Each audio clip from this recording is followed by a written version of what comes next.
सभ्यता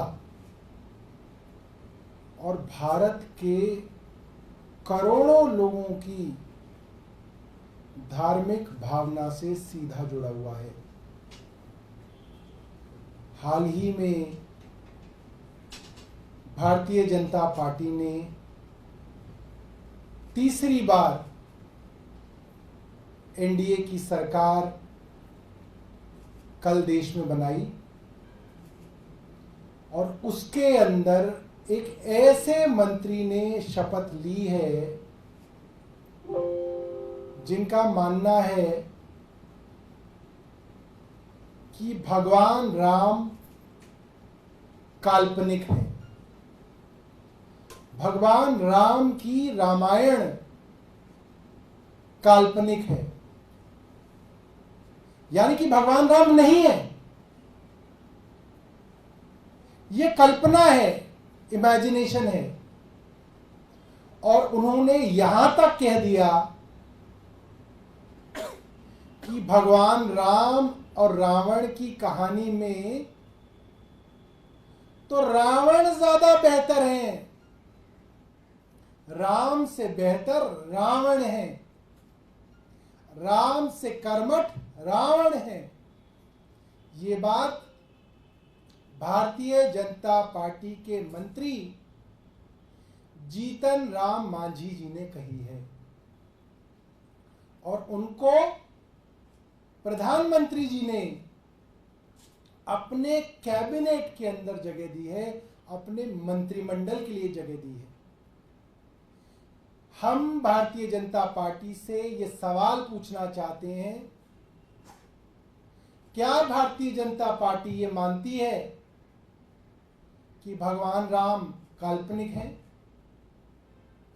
क्या भारतीय जनता पार्टी अब ये मानती है कि रामायण काल्पनिक है?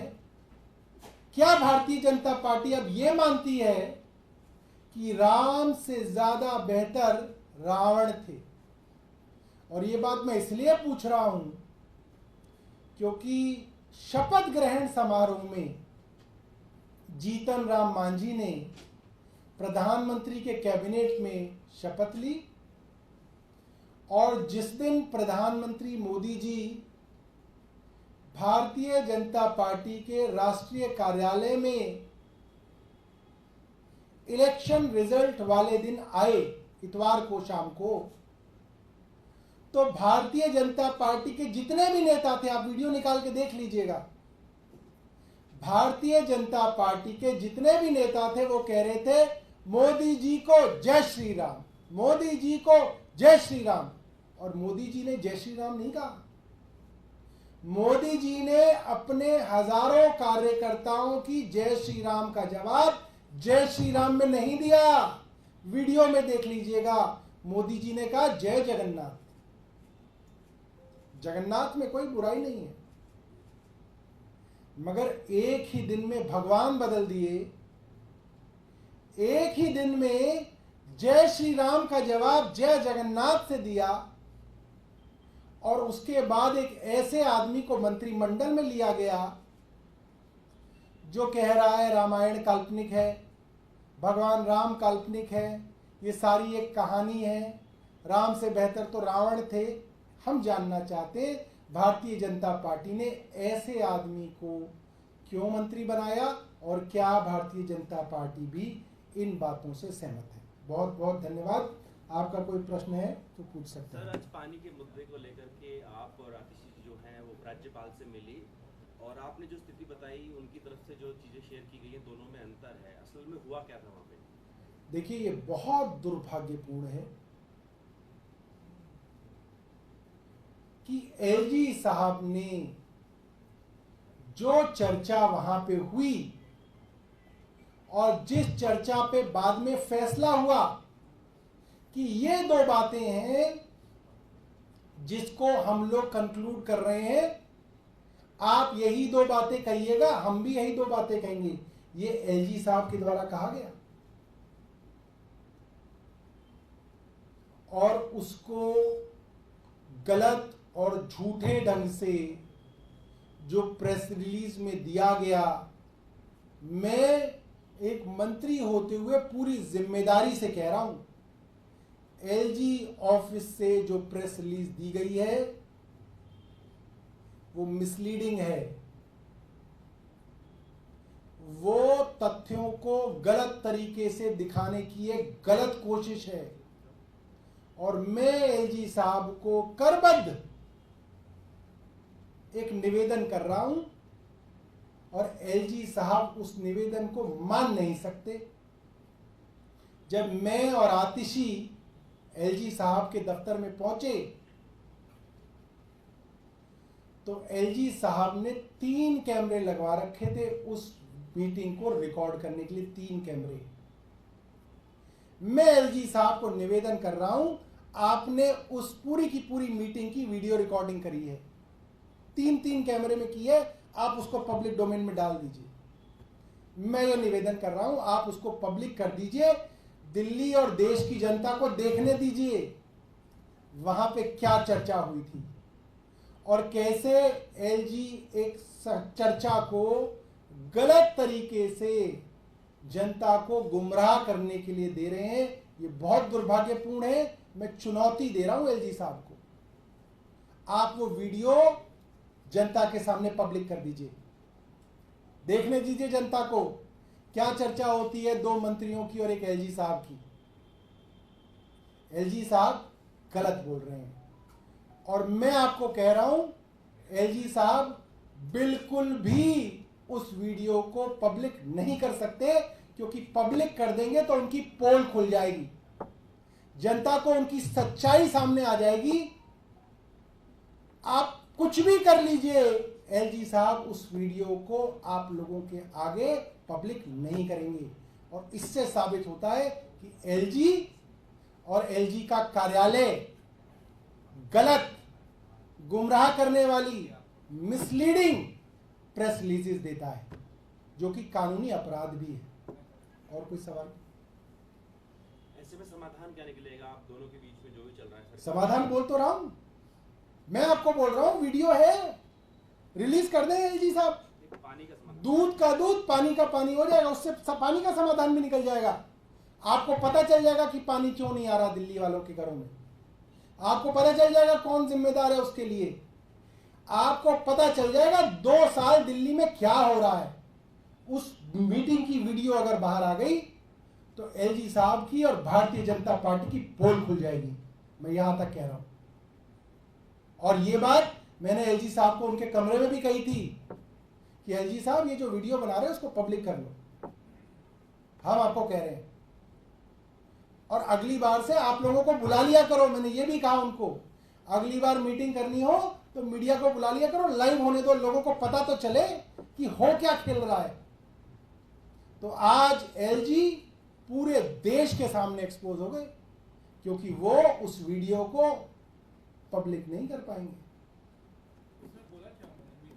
अरे हम बता तो रहे हैं, मैं बोलूंगा कि मैंने ये बोला, वो बोलेंगे उन्होंने ये बोला, उसमें तो झूठ की गुंजाइश है ना भाई, आप आगे कर दो।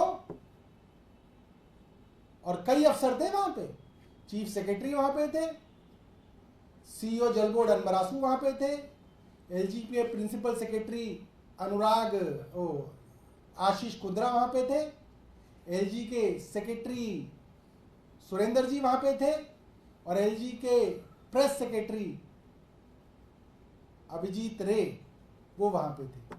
और वीडियो बनी है, 3 कैमरेज ने वीडियो बनाई है। लेकिन उनकी तरफ से कारण बताया गया, उसमें तो ये है कि जो कैनाल है रिपेयरिंग नहीं हुई, सिर्फ लीकेज हो रहा है पानी का। अरे बता तो रहा हूं, सब मिसलीड करने वाली बात है, यही तो है। और जब मैं और आतिशी घुस रहे थे तो हमारे फोन पुलिस ने लेने की कोशिश की कि आप फोन बाहर रख के जाइए। आतिशी ने बोला क्यों फोन बाहर रख के जाएंगे, कह रहे नहीं आदेश है। फिर हमने उनको कहा कि आप अपने प्रिंसिपल सेक्रेटरी को बुलाइए, पुलिस ने वहां में रोक के रखा। फिर जब हम अंदर घुसे हमने एलजी साहब से कहा कि ये क्या तरीका है, आप मंत्रियों के फोन क्यों रखवाना चाहते हैं। एलजी साहब ने माफी मांगी इस चीज के लिए, उन्होंने बोला मैं माफी चाहता हूं, कुछ मिसकम्युनिकेशन हो गया। क्यों, क्योंकि एलजी साहब को यह डर था कि कहीं हम उनकी आवाज ना रिकॉर्ड कर लें, वो वीडियो रिकॉर्ड कर लें। एलजी साहब के पास वीडियो है, करें उसको, पब्लिक करें। सौरभ जी, आज शाम में कैबिनेट है, जीतन राम मांझी को भी पोर्टफोलियो दिया जाएगा। एक खबर ये भी आ रही है कि जो पूर्व गृह मंत्री हैं अमित शाह, उनको फाइनेंस मिनिस्टर बनाया जा सकता है। देखिए, पहले भी कोई फाइनेंस मिनिस्टर कोई बहुत बढ़िया तो थे नहीं, कोई खास फर्क तो पड़ता नहीं मुझे लगता है। पहले भी राम भरोसे ही चल रही थी इकोनॉमी, और अब तो इनका राम से भी भरोसा हट गया। एक ये भी सोर्सेज से इंफॉर्मेशन मिल रही है कि जो अलाइ पार्टनर टीडीपी है, they demanded the speaker post. आपको लगता है कि अभी भी अलाइ पार्टनर्स में ये एप्रीहेंशन है कि उनकी पार्टी के अंदर टूट हो सकती है? अगर देखिए, मेरा मानना ये है कि भारतीय जनता पार्टी ने जिस तरीके से अलग अलग राज्यों के अंदर पार्टियों को तोड़ के अपने ही अलाई पार्टनर्स को धोखा दिया, चाहे वो महाराष्ट्र हो, चाहे वो कर्नाटक हो, चाहे वो गोवा हो, चाहे जो भी हो, जिस तरीके से दूसरी पार्टियों को तोड़ने की रवायत भारतीय जनता पार्टी ने अलग अलग राज्यों में अपनाई है, कोई भी पार्टी इस पे भरोसा नहीं कर रही है। पार्टियों को डर है कि आप उनकी पार्टी तोड़ के भारतीय जनता पार्टी को समर्थन दिलवा देंगे, और अगर जो स्पीकर हैं वो भारतीय जनता पार्टी के हुए तो वो उनको डिफेक्शन के अंदर जो है डिस्क्वालीफाई भी नहीं करेंगे, तो पार्टी भी टूट जाएगी और एनडीए की सरकार चल जाएगी। इस डर से जब एनडीए की पहले की सरकार भी थी तब भी टीडीपी के स्पीकर मिस्टर बालयोगी हुआ करते थे, और मुझे लगता है कि ये एक सकारात्मक बात है कि ऐसे आदमी को स्पीकर बनाया जाए जो अगर डिफेक्शन हो तो वो उस तरीके के एमपीज को डिस्क्वालीफाई कर सके। इसके अंदर कोई बुराई नहीं है, और अगर तब भी भारतीय जनता पार्टी अपना ही स्पीकर बनाना चाहती है तो जाहिर सी बात है दाल में कुछ काला है, उनको सावधान हो जाना चाहिए।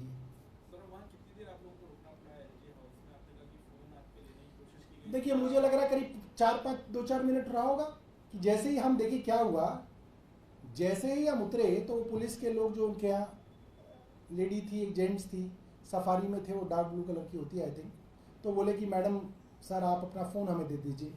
तो आतिशी ने बोला भाई क्यों दे दें फ़ोन? कह रही हमारे पास ऑर्डर है। उन्होंने बोला लिखित ऑर्डर दिखाओ। कह रही जी हमारे पास ऑर्डर है, प्लीज़ आप मानिए, आप हमें फ़ोन दीजिए। तो फिर आतिशी ने कहा नहीं, आप अपने ऑफिसर को बुलाइए, बात कराइए। तो उन्होंने बोला आप यहीं रुकिए। फिर वो अंदर गए, कुछ बातचीत हुई, फिर उन्होंने आने दिया अंदर। तो ये 2-4 मिनट रहा।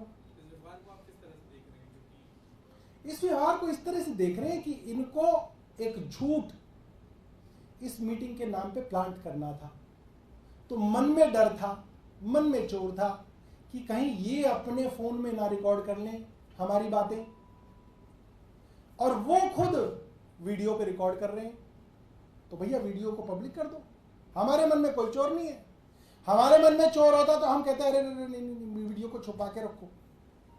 हम तो कह रहे हैं वीडियो को, अगर वीडियो बाहर आ गई भारतीय जनता पार्टी मुंह दिखाने नहीं रुकेगी रहेगी। मैं ये बता रहा हूं, एलजी साहब पब्लिक के बीच में नहीं जा पाएंगे अगर वो वीडियो बाहर आ गई तो। एलजी साहब की वो सच्चाइयां उस वीडियो के अंदर है, दिल्ली की जनता उन्हें माफ नहीं करेगी अगर वो वीडियो जनता ने देख ली। ये बात एलजी भी जानते हैं, और मैं कह रहा हूं आप करिए, उस वीडियो को बाहर करिए। एलजी दिल्ली के तो हरियाणा क्यों बचाएंगे? वो तो हरियाणा को नहीं बचा रहे। हरियाणा कोई ना हमारा दुश्मन है। हरियाणा के तो सबसे ज्यादा लोग दिल्ली में ही काम करते हैं। जो बेचारे प्यासे मर रहे हैं वो ज्यादातर लोग हरियाणा के हैं। वो भारतीय जनता पार्टी को बचा रहे हैं। भारतीय जनता पार्टी की गंदी राजनीति के कारण पानी रुका है। हरियाणा वालों को बेचारों को क्या लेना, वो तो सीधे लोग होते हैं। हरियाणा के लोग तो सबसे सीधे हैं। उनसे अगर 1 गिलास पानी मांगोगे वो 4 गिलास देंगे।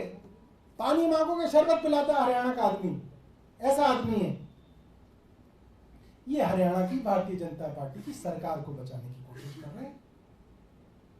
वीडियो मांगिए, मैं तो कह रहा हूं आप मीडिया के लोग हैं, आप वीडियो मांगिए। ट्रेंड चलाना चाहिए ट्विटर पे, एलजी साहब वीडियो दिखाओ।